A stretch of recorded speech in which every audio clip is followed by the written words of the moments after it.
fight against the illegal trade in wildlife. ഏറ്റവും കൂടുതൽ ആനവേട്ട നടക്കുന്ന അങ്കോളയാണ് ഇത്തവണ ഇതിനെ UN തെരഞ്ഞെടുത്തിരിക്കുന്നതാണ്.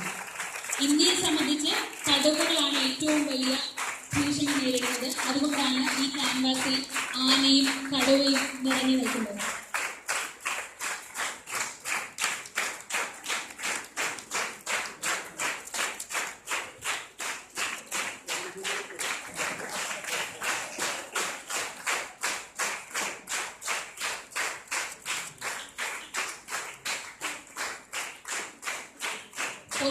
കാടിനും ജീവനും വനവിഭവ ചൂഷണത്തോട് സന്ധിയില്ല. നിങ്ങൾ ഓരോരുത്തരും മനസ്സിൽ കരുതേണ്ട മുദ്രാവാക്യങ്ങൾ ആണ് ഇത്തവണത്തെ പരിസ്ഥിതി ദിനം മുന്നോട്ട് വയ്ക്കുന്നത്.